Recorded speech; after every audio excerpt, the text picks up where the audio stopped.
Muy buenas tardes, bienvenidos.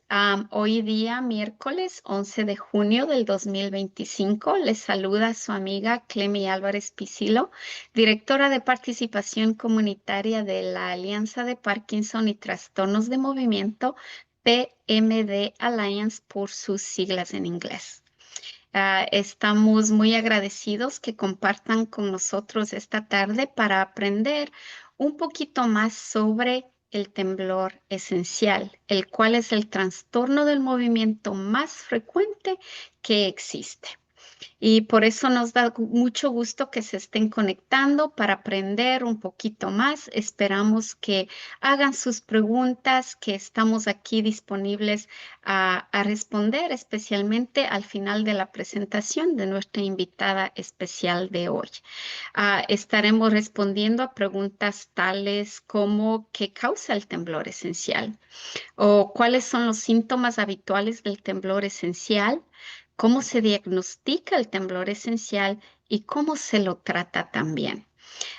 Pues ya que hay diferentes tipos del temblor, como por ejemplo el temblor cerebeloso, el temblor esencial plus, el temblor parkinsoniano y también el temblor inducido por medicamentos.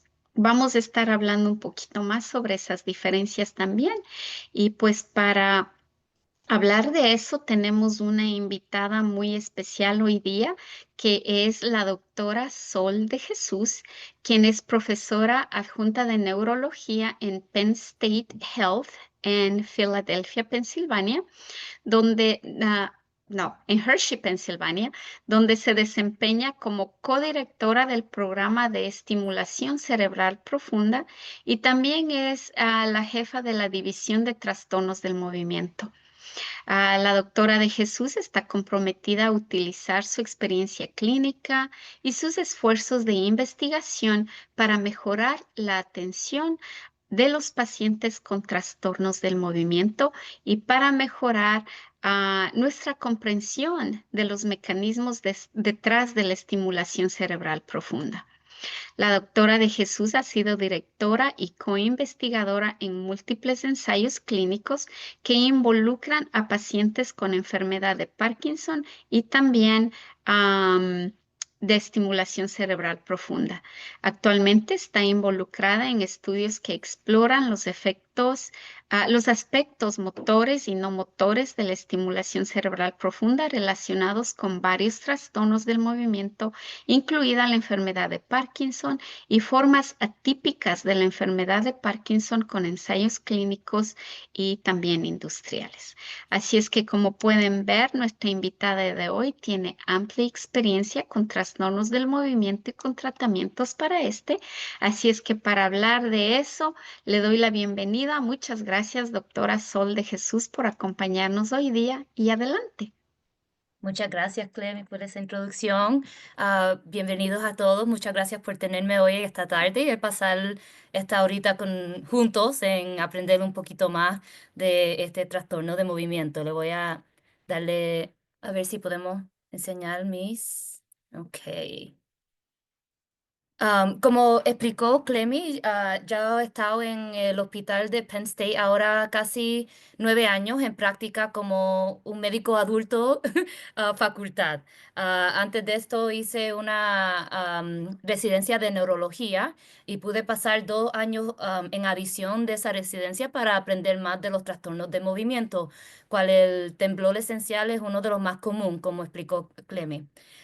Importante que pongo aquí es si yo trabajo como consultante y recibo dinero para poder hacer consultoría educacional con una compañía de los equipos que es de la estimulación profunda. Cuando estoy hablando en general en esta presentación, no estoy comentando en ese tipo en específico. Estoy hablando en general de la terapia para esta condición.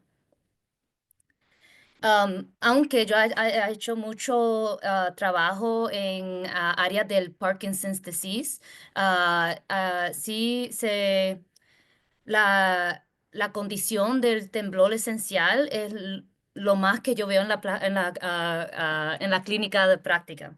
Am, el temblor esencial está estimado de ser entre 7 a 10 millones de personas en los Estados Unidos y en el mundo, en comparación al Parkinson's se estima que es 1 millón de personas en los Estados Unidos. Eso es uno de de las condiciones más frecuentes que se ve en las personas que están temblando. Es uno de los trastornos de movimiento que causa un temblor rítmico.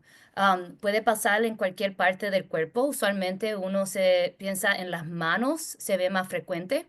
Se puede ver en la cabeza, le puede afectar la voz, la quijada de la persona. Y usualmente para pensar en este temblor, no hay una persona en específica. Este temblor puede impactar a todas las edades, aunque cuando uno sube en edad, a pesar de los 60, se sigue subiendo el riesgo de poder tener el temblor esencial. Pero tenemos niños y adolescentes que también pueden tener este temblor. No ocurre más en hombres o mujeres, no es, no, el género o la raza de la persona no causa que uno piense en este temblor más que la otra, afecta a todas las personas igualmente. Se sabe que este temblor puede responder al alcohol y vamos a hablar un poquito de eso, porque a veces cuando veo a los pacientes en la clínica me dicen, oh, me dijeron que puedo tomar un traguito antes de la comida o antes de una sesión social, pero hay que entender que hay riesgo con ese tipo de tratamiento de los temblores, porque sí responde bien en reducir los temblores para algunas personas cuando se toman un traguito. Am, en los pacientes que están afectados con este temblor, la severidad puede ser diferente entre todos los pacientes. Yo veo un paciente con temblor esencial y ese paciente se va a ver diferente, de cada paciente que veo en la clínica. Cada persona se presenta diferente. La gravedad, de la severidad del temblor va a ser diferente. Eso que hay personas que sí van a temblar y no necesitan medicamentos. Y hay otros que tienen un temblor severo y le está afectando poder hacer las cosas diarias para sí mismo o de su trabajo en otra forma. Característico de este temblor es el temblor que se presenta cuando usted está tratando de usar sus manos o la parte del cuerpo. Eso es diferente de otros temblores que vamos a hablar, como hemos mencionado, como el Parkinson's disease. La, Hay ciertas cosas que pueden impactar a este temblor. El estrés del día a día, a veces el ejercicio, ciertas bebidas como la cafeína puede impactar a estos temblores. So que hay que tener en cuenta no nada más el temblor, pero ciertas cosas que pueden influenciar el temblor como tal. ¿Qué causa el temblor? Ese siempre es una de las preguntas que viene con un paciente en la clínica. Y la realidad es que no se sabe. Como muchos de los trastornos de movimiento, se piensan que hay diferentes am, aspectos que pueden causar que alguien tenga un temblor, pero no hay una prueba en específica que me puede dejar saber, esta persona tiene un temblor esencial, esta persona tiene un temblor de Parkinson's. Se, lo que entendemos en este momento de estos temblores es que en el cerebro hay diferentes partes que ayudan para diferentes cosas del movimiento. Y el cerebro pequeño, el cerebelo, que ayuda con la coordinación de movimiento, es el que se piensa que es la parte del cerebro que no está funcionando bien. Y como no está funcionando bien, no se comunica bien con las otras áreas del cerebro que es importante para ciertos movimientos, como el tálamo y la parte cortical que hace muchas de las decisiones que uno hace del movimiento. Pero cuando uno ve a el cerebro con una imagen, vamos a decir, como el MRI, un CT scan del cerebro, el cerebro se ve normal, no hay algo que uno ve en específico, es algo que está pasando más en la parte de la comunicación, las partes de las células que no se ve en una imagen. Cuando uno saca una imagen para pacientes que tienen temblores, la razón que uno quiere una imagen o decide obtener una imagen es para um, poder asegurarse que no hay otras cosas pasando en el cerebro que le está causando el temblor en ese paciente, los síntomas que se están presentando. Pero usualmente los imágenes van a ser normales. Se piensa que sí hay parte genética que en personas que tienen el temblor esencial, porque se puede ver en familiares, puede ver más de una persona que tiene el temblor, y si uno tiene el papá de uno, la mamá de uno tiene un temblor, es un poquito más alto el riesgo de que usted tenga el temblor. Se piensa que cuando hay manifestación de este temblor en familias, que se pasa por un componente genético. Alguien que tiene, como si yo tuviera el temblor, mi hijo o hija tendría un 50% la probabilidad de tener un temblor. No se va a parecer como el mío, no va a tener la misma progresión que yo. Y es importante entender que hasta cuando alguien tiene el gene que se piensa que puede pasar esta condición presente, no necesariamente va a manifestar la parte clínica del temblor. Y por eso en este momento en la práctica clínica no se está haciendo estudios genéticos para ver si uno tiene este gen o no, porque tener la mutación o los genes y se han descubierto más de 20 genes que se pueden hacer asociados a esta condición, tener el gene no significa que uno va a tener la condición. Am, y hay situaciones a donde hay personas que son las únicas de sus familias que tienen el temblor. En esa parte uno piensa que los factores ambientales pueden estar contribuyendo también a una persona a tener un temblor esencial. Los riesgos más altos sería la edad y subiendo en edad, la mayor edad, y tener a una familiar que tiene un temblor esencial. ¿Cómo se hace el diagnóstico? El diagnóstico se va a realizar a la base del historial de la persona clínica y el examen neurológico. Como expliqué, no hay una prueba de sangre, una prueba de imagen que nos deja saber si alguien tiene un temblor esencial o otro tipo de temblor. Por eso es importante cuando uno está hablando con su médico que le van a hacer preguntas, le van a revisar el historial de la familia, qué medicamento ha utilizado en el pasado y en el momento que se presenta el examen para la consulta. Le van a hacer un examen clínico y neurológico para asegurarse que la única cosa presente que usted tenga sería un temblor. Si hay temblor con otras manifestaciones, pues ahí se habla de otras condiciones que pueden tener similares los temblores, que no sería el temblor esencial. Usualmente uno espera que el temblor esencial le impacte las manos, el hombro, la parte de la parte superior del cuerpo y que esté presente por lo menos por 3 años. Porque usualmente es posible que diferentes tipos de temblores en los primeros años se parezcan uno al otro. Y por eso es común que alguien coja un diagnóstico en la presentación que con el tiempo, cuando se ve la progresión de la condición, el médico a lo mejor le cambia el diagnóstico.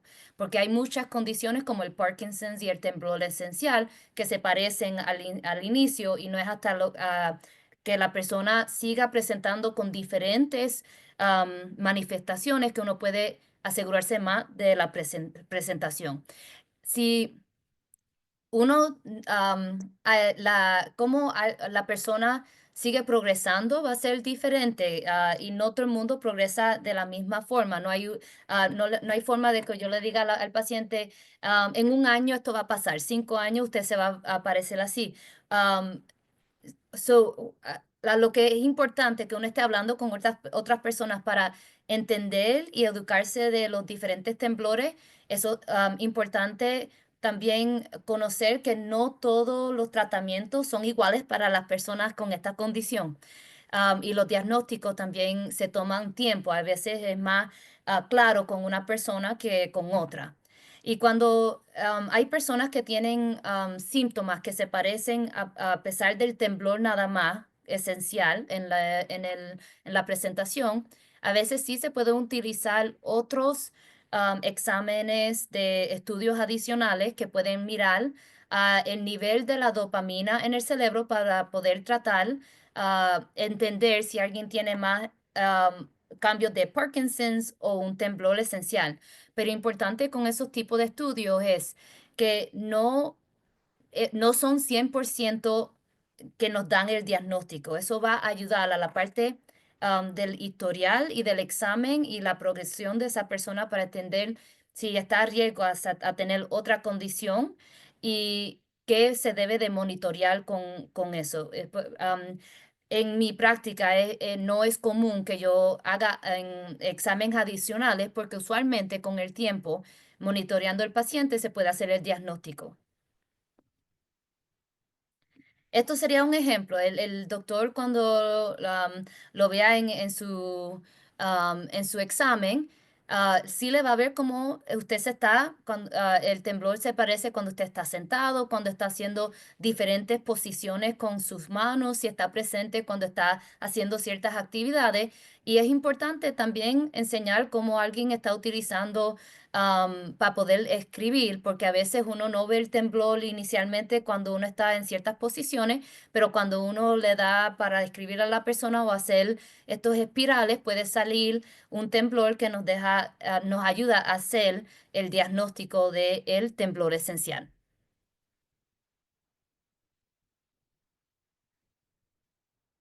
El temblor esencial, usualmente estamos hablando de algo motor, algo que está impactando las manos, otra parte del cuerpo, pero es importante entender que dependiendo de la severidad de ese temblor o las responsabilidades de esa persona, el temblor esencial puede impactar muchos aspectos del diario vivir.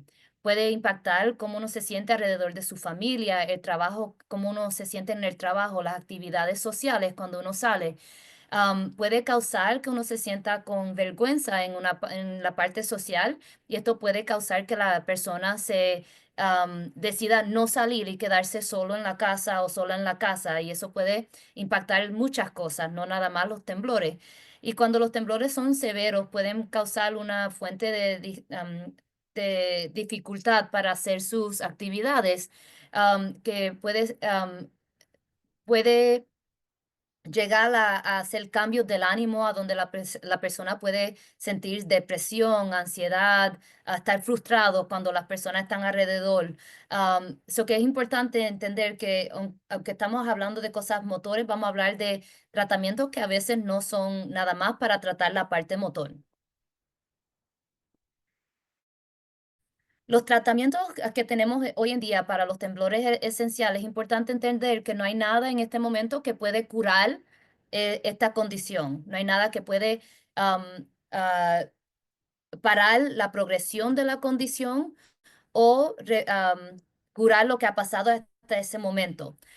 Lo que tenemos son diferentes tipos de tratamientos que ayudan a tratar de sintomáticamente ayudar a aliviar el temblor. Siempre yo empiezo con la fisioterapia y la terapia ocupacional, que son formas no medicamentos que pueden ayudar a los pacientes de nosotros con temblores esencial. La terapia ocupacional es una de las primeras cosas que yo hablo con mis pacientes porque ellos pueden ver el tipo de temblor, qué posiciones causan ese temblor y hablar de diferentes opciones adaptivas que uno puede hacer para poder minimizar el temblor, que ayuda a hacer las actividades diarias o los trabajos más fácil. La terapia, fisioterapia, usualmente la utilizo cuando las personas, a pesar de los temblores, también pueden tener un poquito de cambios con su balance, que es común en personas con temblor esencial, porque como están impactando la parte del cerebro de coordinación y balance, es importante que si uno está sintiéndose con a riesgo de caerse, que uno esté trabajando con la fisioterapia. formas que ellos con la fisioterapia, con la terapista ocupacional, lo que van a estar buscando es si hay formas de ayudar el diario para minimizar el temblor. Y a veces eso sería que utilizan unas pesitas que uno se puede ponerle en las manos para disminuir el temblor cuando esté más activo. O se puede utilizar cierta para poder comer ciertos instrumentos que son más, tienen más peso para que cuando el temblor esté presente se le haga más difícil que se le caiga la comida de del utensilio. Am, Aquí le enseño también en la organización del Temblor Esencial Internacional. Tienen otro tratamiento que utiliza el frío, a donde uno puede enfriar la parte muscular del hombro y la persona puede tener una disminución de la severidad del temblor por una hora y media después de ese tratamiento. Cuando le dé los slides a Clemi para poder tener disponible para ustedes, le puedo poner la información de dónde encontrar cómo hacer esta parte de tratamiento, porque es con un poquito de frío que la persona puede antes de un evento social o tener una actividad que quiera hacer como pintar o algo con las manos, pues se puede utilizar esto que no es medicamento, que puede disminuir el temblor para ciertas personas. Usualmente, cuando alguien tiene un temblor que le está impactando a las actividades a diario, se piensa en los tratamientos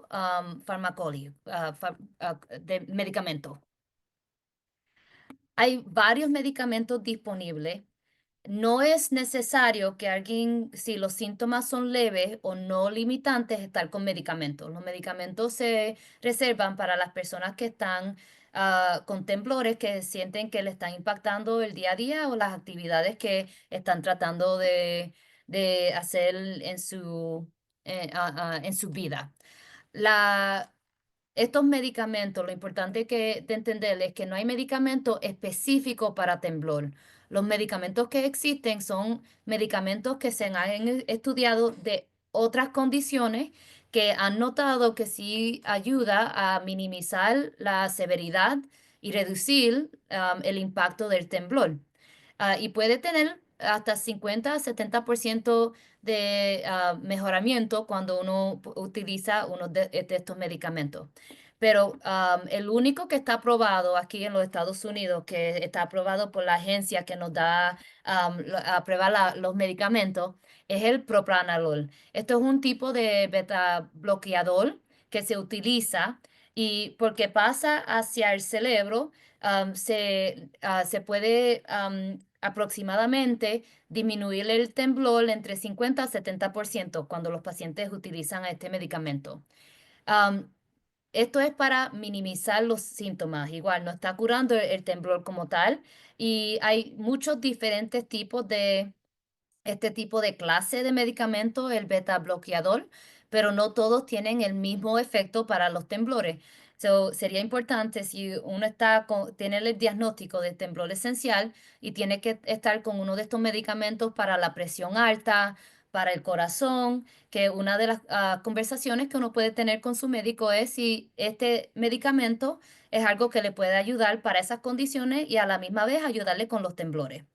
La respuesta es variable y el temblor sí se puede suprimir, pero es raro que se puede suprimir completamente. Y para personas con ciertas condiciones, como enfermedad, ciertas condiciones cardíacas, no pueden utilizar este medicamento o si tienen el pulso que es muy bajo, menos de 60, no se puede utilizar este medicamento porque uno de los efectos secundarios es que puede bajar el pulso. Hay ciertos efectos secundarios que son comunes, como la bradicardia, cuando le baja el pulso a la persona. Uno no quiere que baje de cierta cantidad. O le puede bajar la presión arterial a la persona. Y si uno ya tiene la presión bajita y uno utiliza este medicamento, se puede sentir con ah, que la presión le está bajando y se va a desmayar. So, hay que tener cuidado con esas personas.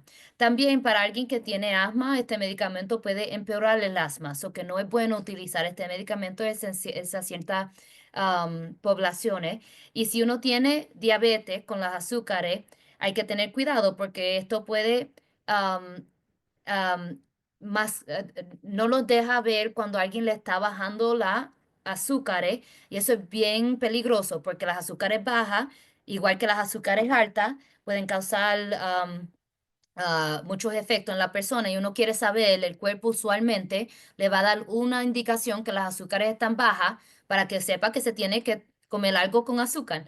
Y este medicamento puede ah,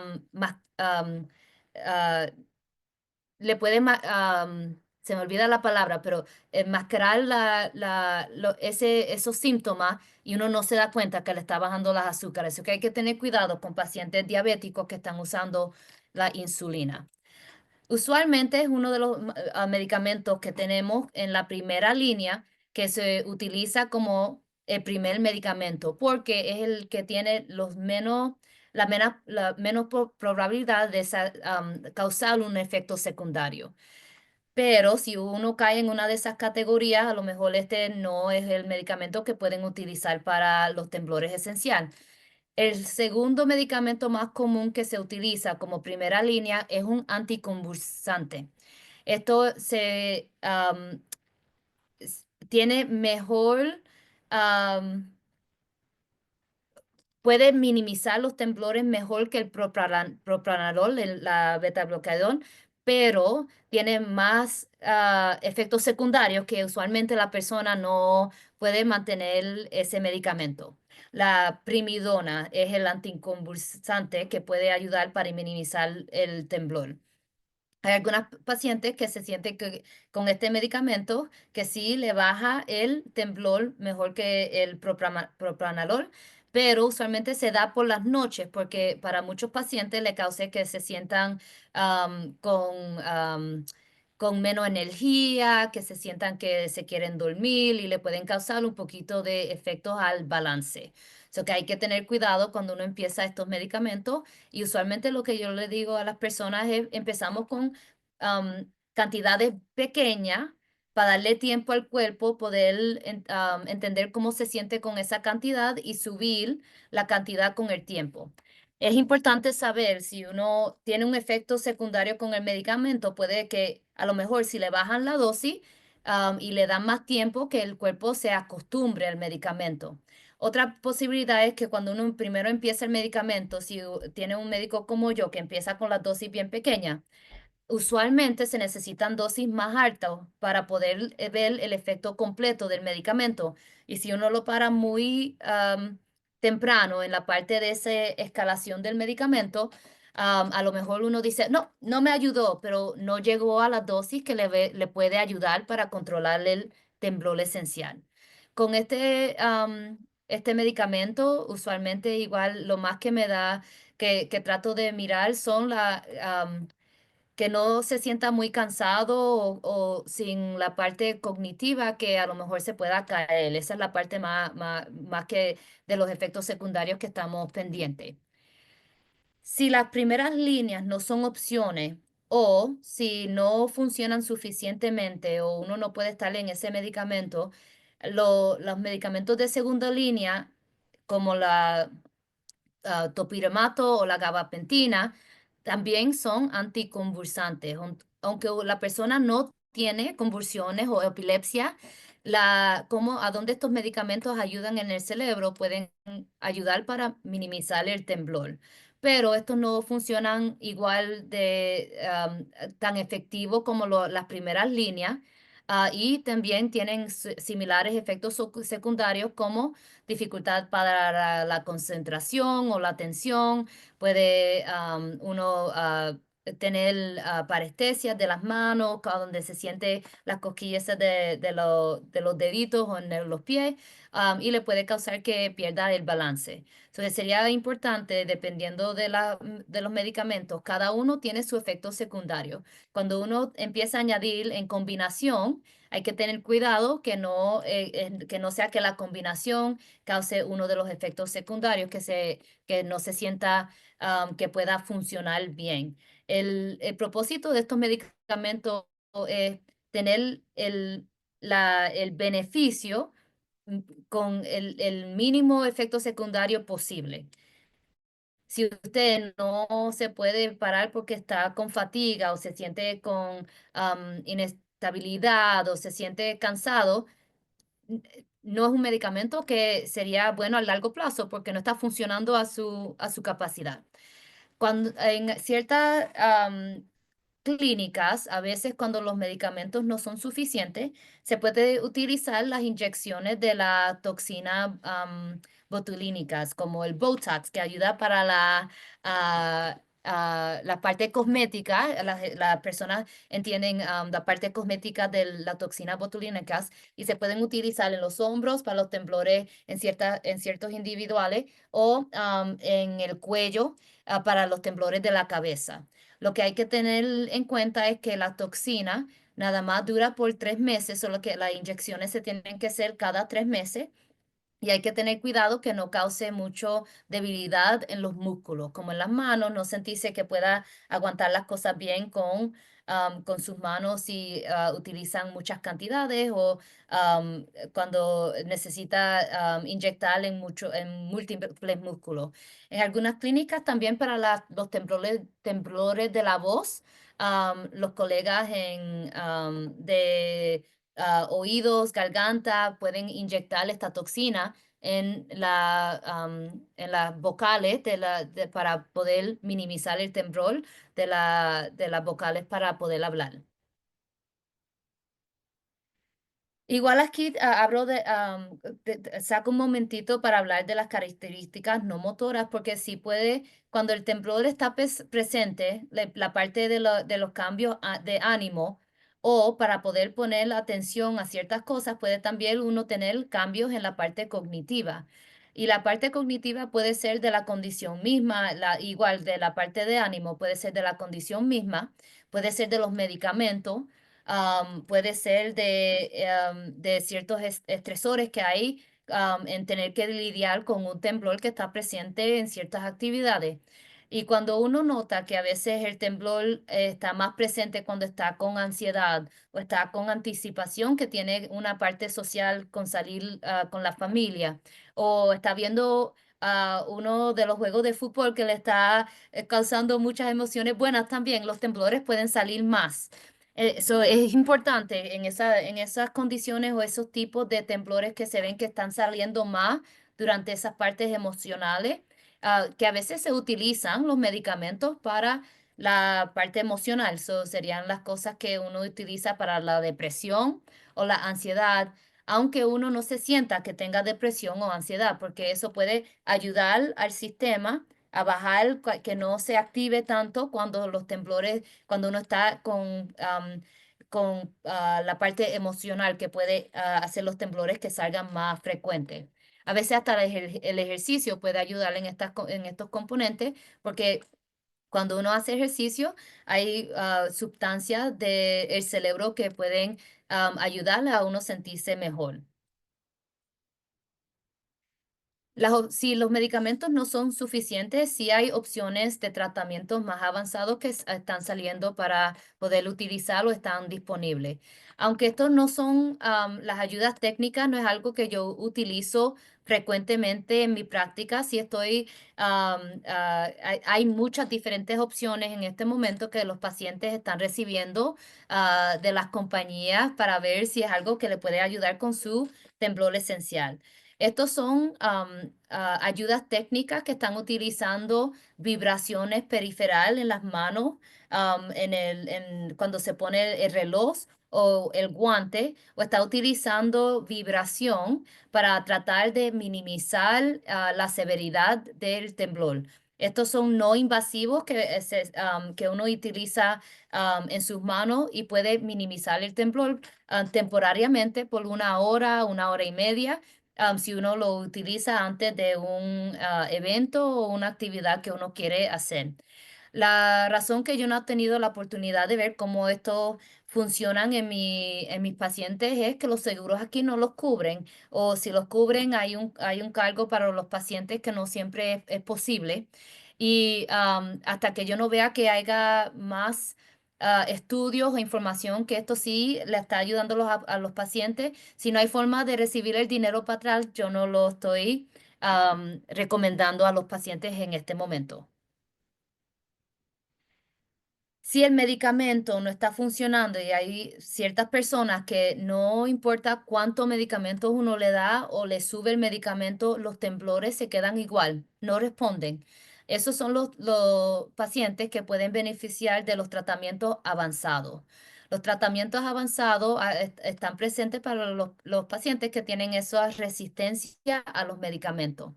Igual, estos tratamientos avanzados, igual que los medicamentos farmacológicos, no son cura, no paran la progresión o reversan lo que ha pasado con la condición hasta ese momento.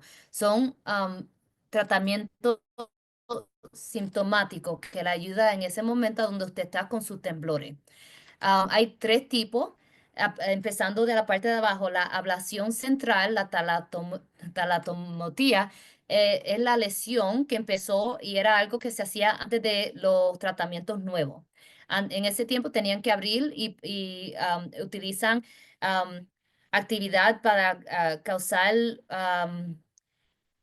un ah, una lesión en la parte del cerebro que le ayuda a la persona a minimizar el temblor.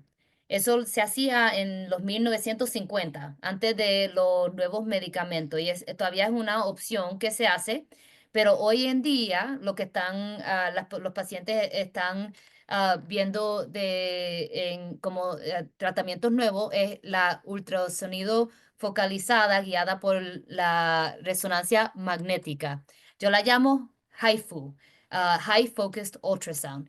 Ese es la nueva tecnología que utiliza el MRI, que ayuda, que puede, y les tengo cierta más información en unas cuantas slides, que va a causar una lesión similar a la talabotomía, pero no hay que abrir el cerebro. Esa es la diferencia en la que salió nueva desde 2016.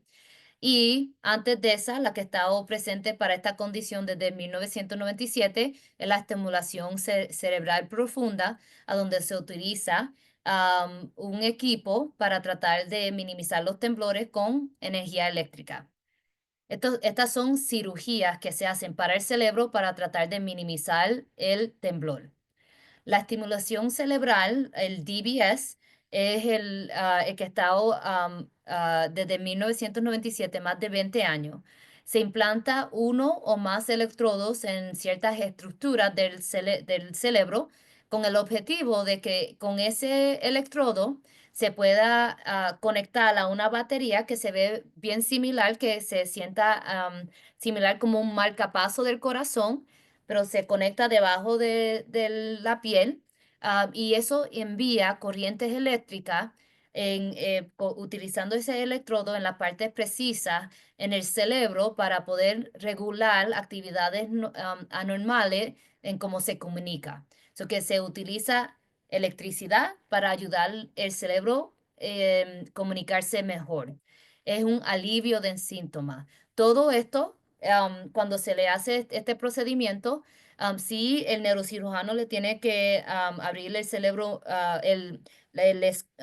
la parte a donde puede entrar en la cabeza, y después eso se cierra y todo queda debajo de la piel. No es algo que está fuera del cuerpo, pero sí se ve la parte de la batería debajo de la clavícula.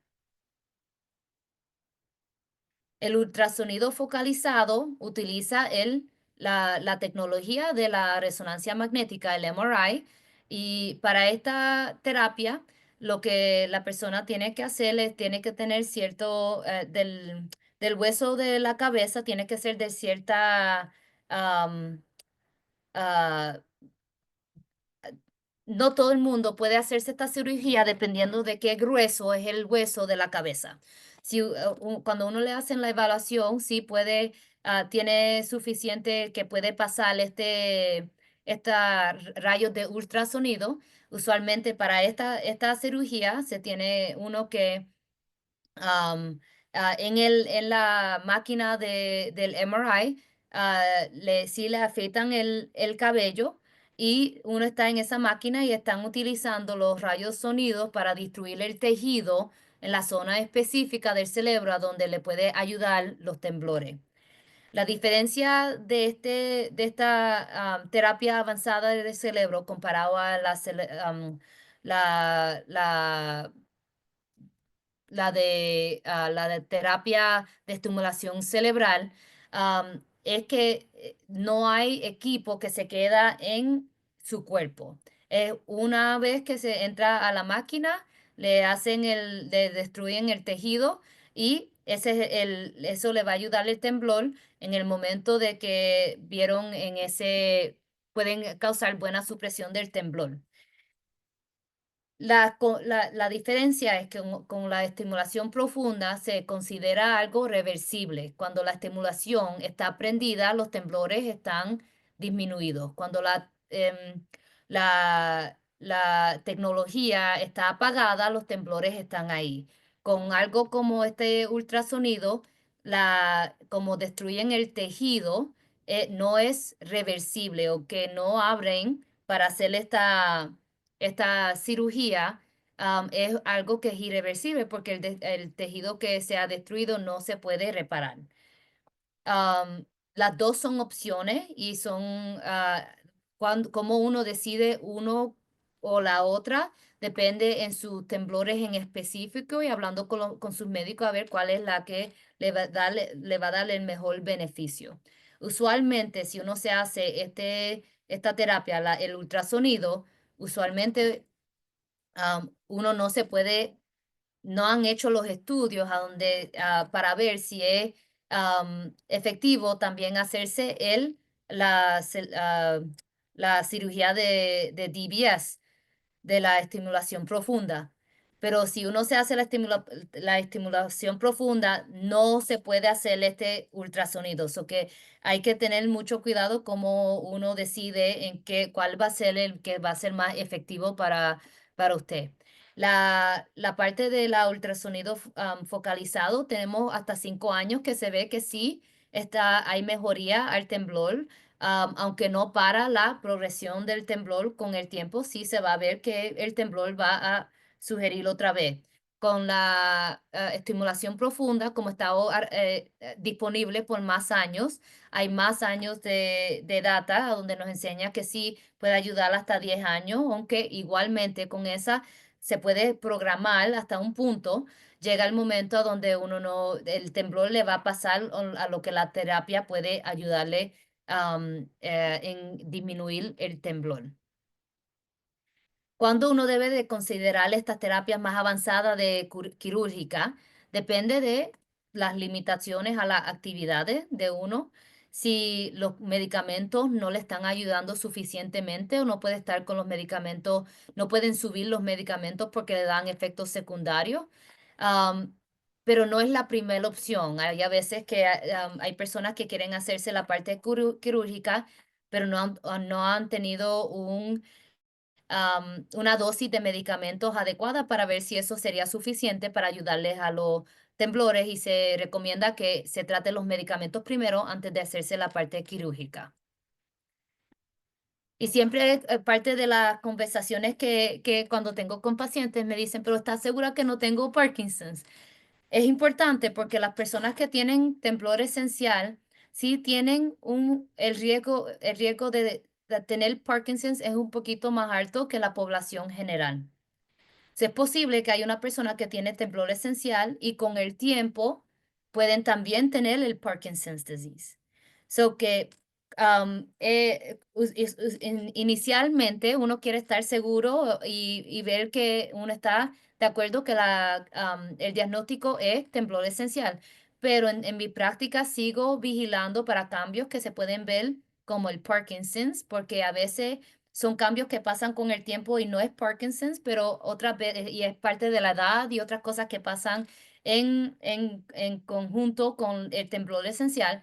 Pero hay otras veces que sí, la persona puede estar teniendo síntomas que ahora están más en, en acuerdo con el Parkinson's disease y la persona puede tener temblor esencial y Parkinson's ambas veces. La diferencia es que con la enfermedad de Parkinson's sí hay temblor, pero usualmente el temblor de el Parkinson's pasa cuando uno no está utilizando sus manos. Pasan en posiciones de descanso. Cuando uno está viendo la televisión, no está escribiendo, está caminando, el temblor puede salir. Sí, hay veces que sí puede uno tener un poquito de mezcla de los temblores, pero en el Parkinson también hay otros síntomas de lentitud de movimiento, rigidez de los músculos, dificultad para caminar que cambia el caminar y síntomas no motores como pérdida del sentido del olfato, cambios del sueño, a donde las personas están actuando los sueños de noche cuando están dormidos, y otros que con su médico pueden seguir para asegurarse que lo que están viendo es algo de temblor esencial y no el temblor del Parkinson's. Y finalmente, no todo el mundo que tenga temblor es el temblor esencial. Es importante saber que todos nosotros, personas también sin temblor esencial, como los músculos se están comunicando y entendiendo cómo están en posiciones, pueden tener un poquito de temblor. Y hay ciertas personas que tienen temblores fisiológicos, que cuando están un poquito que tomaron un poquito, mucha cafeína o estimulante, o si no tuvieron una noche buena y no durmieron bien, pueden que en esos tiempos tengan un poquito más de temblor y no es temblor esencial. Pero también hay otras personas que tienen temblores que son más focalizados o nada más se le mantienen en la cabeza. Esos son temblores que a veces que uno no piensa temblor esencial porque hay otras condiciones de trastorno de movimiento como la distonia que puede también tener temblores como parte de su presentación. Pero más importante de todo eso, hay diferentes medicamentos, hay diferentes condiciones del hígado, de las azúcares, de como diferentes componentes del cuerpo, que si no están en niveles balanceados, también pueden causar efectos de temblor que se ven como el temblor esencial o hasta Parkinson's. So, es importante ver si los temblores están saliendo en asociación con el temblor, con un cambio de medicamento o con un inicio del medicamento, o que puede indicar que ese medicamento puede estar impactando o causando el temblor, o les puede estar, a veces dependiendo del medicamento, les puede estar avanzando la presentación de algo que pueda haber ocurrido con el tiempo, pero ahora está más presente por el medicamento como tal. Cuando uno ve a alguien para el temblor esencial, estamos mirando todas esas partes en la parte histórica del paciente y el examen para poder hacerle el diagnóstico correcto. Esa eran lo que tenía para hoy. Quiero dejar tiempo para preguntas.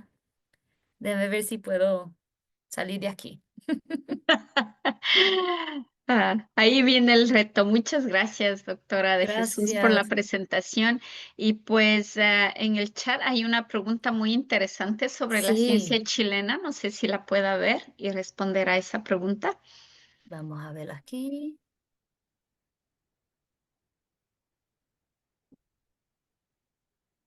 Esa no ha tenido la oportunidad de leer.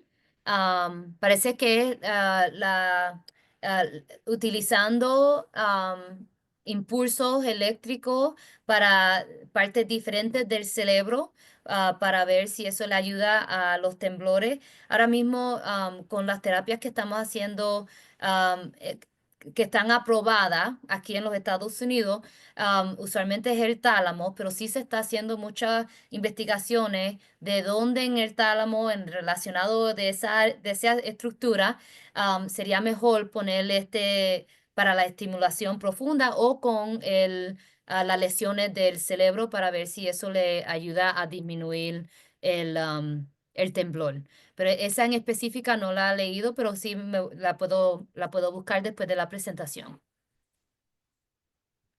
Muchas gracias y nos encanta su honestidad porque en realidad mantenerse a la actualidad en todas las investigaciones, los estudios clínicos también es difícil, especialmente considerando en todo el mundo.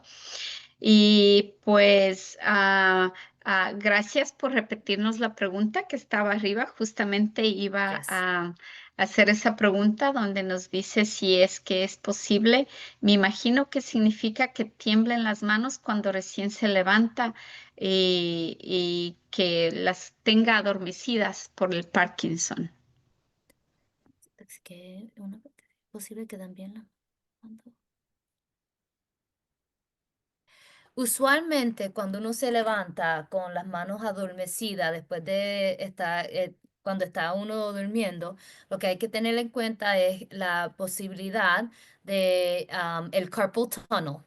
Um, Usualmente cuando uno está dormido, usualmente las manos le quieren hacer esto. Es una posición que usualmente pasa y eso causa compresión al nervio mediano que puede causar que las manos se le duerman. Es importante ver si eso es parte de lo que está pasando cuando usted se está levantando con las manos adormecidas. Ahora, hay muchos síntomas que uno no puede explicar cuando uno está hablando del Parkinson's. Si es algo que le está ocurriendo cuando el medicamento se siente como que si el medicamento le está bajando, es un patrón que está pasando en relación al medicamento. A veces para ciertas personas con Parkinson's, síntomas así pueden ser que el medicamento se está disminuyendo antes de la próxima dosis. Y como hay mucho tiempo entre medio por las noches, a donde la persona a lo mejor no tiene medicamento, también eso puede ser que esté contribuyendo. Primero yo diría asegurarse que no tenga el carpal tunnel y si no, chequear si es algo que está pasando con los medicamentos y patrón de medicamentos como tal. Ujú. Muchas gracias. Pues por ahí de pronto hacer un masajecito, unos ejercicios para mejorar la circulación de la sangre a las manos también. Y usted ya respondió a la pregunta durante la presentación, pero por interno preguntaron si es que se puede tener temblor esencial y la enfermedad de Parkinson al mismo tiempo. Sí, se puede tener ambos, y más cuando, si es alguien que ha tenido el temblor esencial por mucho tiempo, porque también puede pasar cuando uno es joven y después con el tiempo y la edad, sube el riesgo de las personas, el riesgo más alto para el Parkinson's es la mayor edad. Que como ya uno tiene una presentación, tener la otra, si uno llega a la mayor edad, es más frecuente, uno puede tener ambos. Pero hay que tener cuidado porque no todo el mundo que tenga síntomas de Parkinson's con alguien que ha tenido temblor esencial por mucho tiempo significa que uno tiene el Parkinson's, porque hay ciertos síntomas con el temblor esencial con el tiempo que se parecen al Parkinson's, pero no es Parkinson's disease. Ujú. Y tal vez la mejor manera de saber si es que es Parkinson es tomando levodopa carbidopa para ver si es Sí, que hace efecto, ¿verdad? sí. Pues sí, es el tratamiento primario que lo utilizan para ver la diferencia también. Y hablando de tratamientos, ¿cuánto tiempo toma para ver los efectos de los medicamentos? Buena pregunta. Usualmente yo digo con una dosis en específica, por lo menos 2 a 3 semanas para ver cómo esa dosis le va a mantener el efecto en su cuerpo. Con estos temblores es común que día a día, hora a hora, cambian. Y si uno para el tratamiento muy pronto, uno no va a ver el efecto que puede tener en general. So, sí, en general está bajando el temblor, aunque no se lo quite y se siente que uno puede hacer cosas más fácil, vale la pena mantener el medicamento, pero si lo para muy pronto, a lo mejor ni llegas a la dosis que pueda utilizar para estos tratamientos. Como ejemplo, vamos a decir la primidona. Usualmente yo empiezo a 25 miligramos y lentamente sigo subiendo con mis pacientes, pero hay pacientes que necesitan hasta 500 miligramos de ese medicamento para ver el efecto. So que hay que ver cuando uno sube lentamente si le está ayudando y si hay efectos secundarios. Si no hay efectos secundarios, es trabajar con el médico para seguir subiendo lentamente a ver si sí llega el punto a donde la ayuda. O si cuando uno sube le da un efecto secundario, ya usted sabe que no lo puede subir. Y si no le está ayudando a ese nivel, pues ese medicamento no le va a ayudar y se puede tratar otro medicamento. Muy interesante. Pues los efectos secundarios son una muy buena perspectiva también. Y tenemos tres preguntas ahorita en el chat. Espero que tengamos el tiempo para responderla. Y pues la primera que veo dice, los pacientes con Parkinson normalmente tienen estreñimiento. ¿Por qué los neurólogos no le dan importancia al sistema digestivo? Sí, es una buena pregunta. Ahora, hoy en día hay más am, interés en el sistema digestivo, no nada más para el Parkinson, pero para muchas condiciones en la parte de neurología. La dificultad es que su neurólogo puede funcionar hasta cierto punto. Es importante que cuando uno tiene una condición como el Parkinson's, que uno tiene muchas diferentes personas que ayudan en el cuidado de su sistema completo, porque el Parkinson's, aunque es una condición del cerebro, también impacta a muchos diferentes órganos y diferentes sistemas del cuerpo, a donde un especialista de la parte digestiva a veces puede ayudar mejor que el neurólogo porque tratan diferentes cosas y tienen entendimiento de ese órgano, el sistema, mejor que el neurólogo. Es importante que tener un equipo multidisciplinario para poder tratar estas condiciones. Lo importante que el neurólogo puede discutir es ver si hay algo con los medicamentos, hay algo que usted puede utilizar separaba los medicamentos del Parkinson's que puede ayudar, pero a veces son cosas como ejercicio, moverse, tomar agua, comer cosas alto en fibra y los vegetales verdes. Y si esas cosas no funcionan, el neurólogo más seguro le va a mandarle a ver una consultoría con un gastroenterólogo para ver si asegurarse que no haya otras cosas que están impactando el sistema. Es importante con el Parkinson's que cuando hay un síntoma nuevo, se debe de ver que no hay otra condición que está causando ese síntoma y no pensar que el Parkinson's nada más. Si no encuentran otras cosas, sí, uno le puede decir, oh, el Parkinson's me lo está causando. Pero hay muchas cosas que están pasando con la edad que se deben de evaluar con el especialista o su doctor primario primero, asegurarse que no es algo del estómago que está pasando separado del Parkinson's primero. Un excelente punto, ¿verdad? Porque sí vemos que hay mucho la tendencia a echarle la culpa de todo al Parkinson. Y pues y la otra son dos preguntas relacionadas y me Ok. parece que sí son por la misma persona, que dice, ¿por qué tiembla más la mano cuando habla? ¿Y qué relación hay entre el habla y el temblor? No necesariamente directamente, pero a veces cuando la persona está pensando concentrado en otra función, es posible que los temblores salen más porque no está tan pendiente a disminuir el temblor. O cuando uno está en una conversación o si las emociones están corriendo, la parte emocional también puede ser que los temblores salgan un poquito más en anticipación de esa conversación. Eso usualmente si uno no está concentrado en calmar el temblor, puede ser que el cuerpo está más relajado en conversación y el temblor salga más visible. Mm, muy interesante. Y pues la última que vamos a responder. y si no sabemos, pues lo averiguaremos y les llegaremos a ustedes con la respuesta.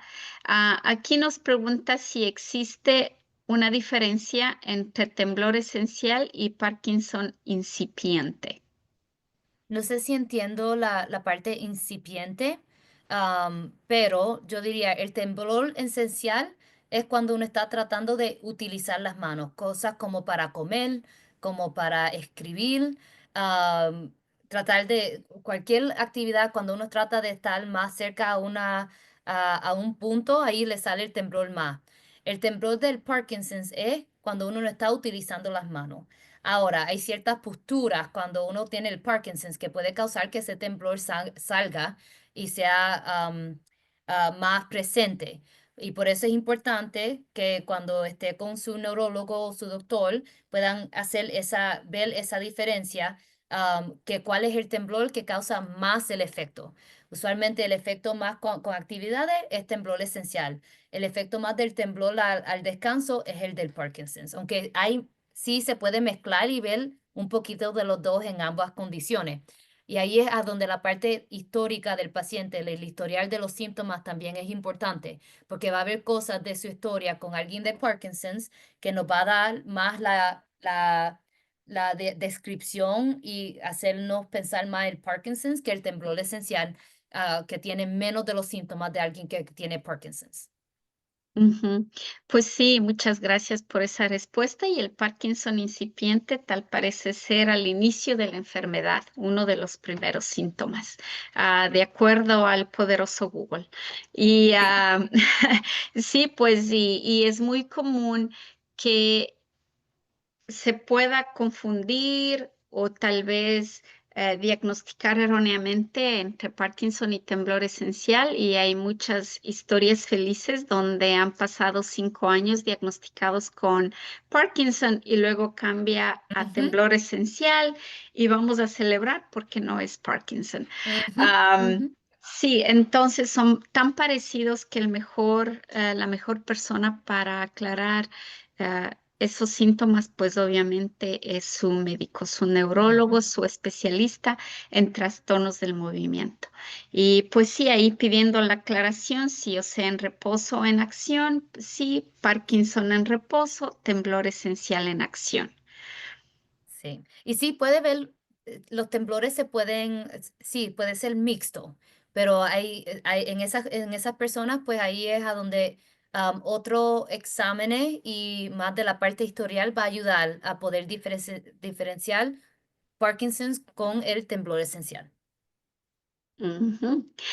Pues muchas gracias también para aclarar alguna de esas dudas en el canal de YouTube de PMD Alliance de Saberes Vivir. Tenemos también una presentación donde hacemos la comparación entre temblor esencial y Parkinson conjuntamente. Así es que les invitamos a revisar también ese video, y de parte de la Alianza de Parkinson y Trastornos de Movimiento, les invitamos a que sigan participando en nuestras charlas mensuales sobre trastornos del movimiento en general y también cómo aprender a vivir mejor.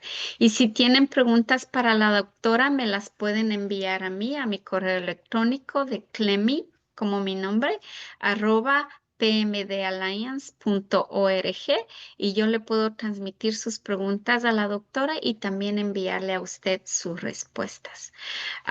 Muchas gracias por conectarse hoy día. Por favor, revisen nuestros programas en pmdalliance.org para más información y para que puedan educarse y tomar mejores decisiones sobre su tratamiento y a la vez tener esas conversaciones con sus proveedores de salud. Muchas gracias, doctora Sol de Jesús, por unirse hoy día a nuestro programa, y muchas gracias a todos. Les enviamos un abrazo de agradecimiento y hasta la próxima. Gracias.